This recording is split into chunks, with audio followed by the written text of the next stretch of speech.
கர்த்தருடைய பரிசுத்த நாமத்திற்கு மகிமுண்டாகட்டும். ஆண்டவராகிய இயேசு கிறிஸ்துவின் நாமத்தினாலே அன்பு கர்த்தருடைய பிள்ளைகளாகிய தங்கள் அனைவருக்கும் ஸ்வீட் ஊழியத்தின் சார்பாக வாழ்த்துக்களையும் ஸ்தோத்திரங்களையும் தெரிவித்துக் கொள்கின்றேன்.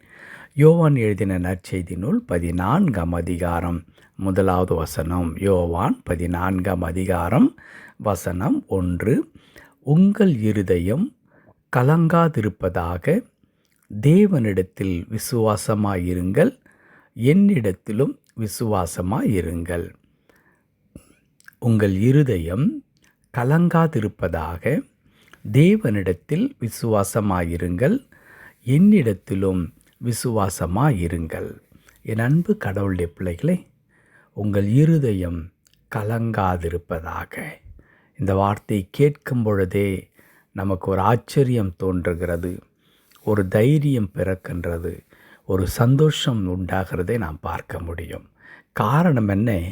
இப்படிப்பட்ட ஒரு வார்த்தை எந்த ஒரு மனிதனிடத்திலிருந்து நமக்கு கிடைக்க பெறவே பெறாது.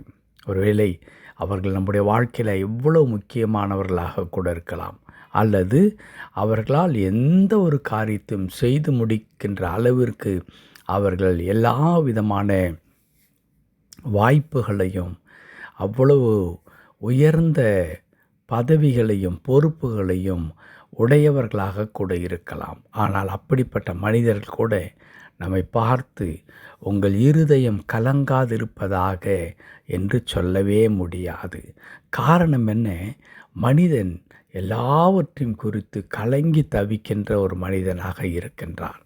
சில காரியங்கள் மனிதனுடைய வாழ்க்கையை திடீரென்று புரட்டி போடும் பொழுது அந்த குடும்பம் நிலை குலைந்து விடுகிறது. அந்த தனிப்பட்ட நபர் எல்லா விதமான துன்பத்திற்குள்ளாகின்றார்.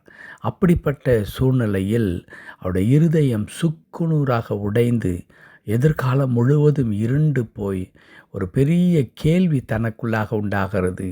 இனிமேல் நான் எப்படி பிழைக்கப் போகின்றேன் என்ற கேள்வி வந்து விடுகிறது.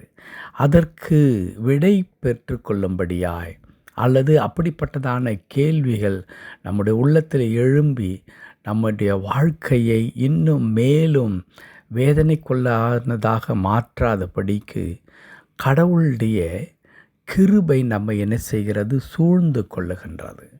அந்த சூழ்ந்து கொள்ளுகின்ற கிருபை நமக்கு சொல்லித் தருவது என்ன?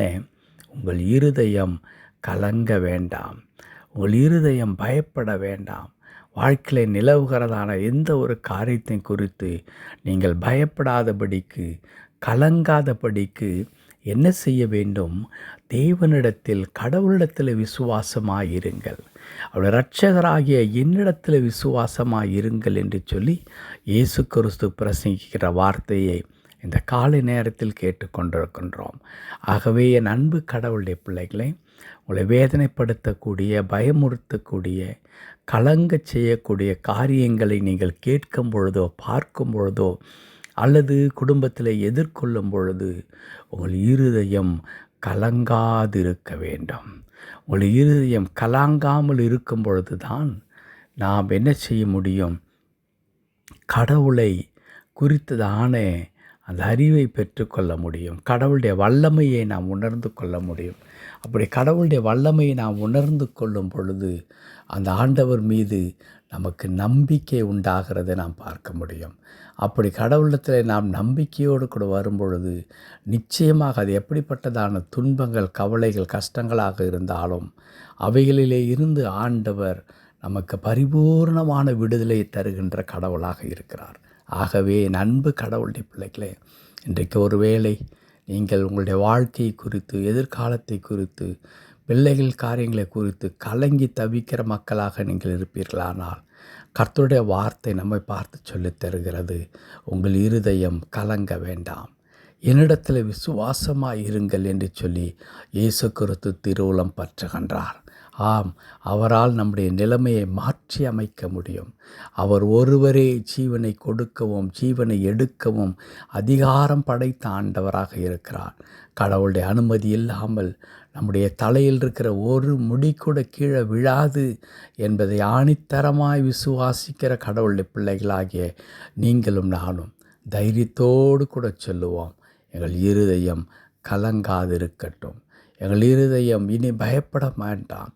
நாங்கள் ஆண்டவர் மீது முழுமையாக நம்பிக்கை உள்ளவர்களாக நாங்கள் இருக்கிறோம் என்று சொல்லி கடவுளை பற்றி கொள்ளுங்கள்.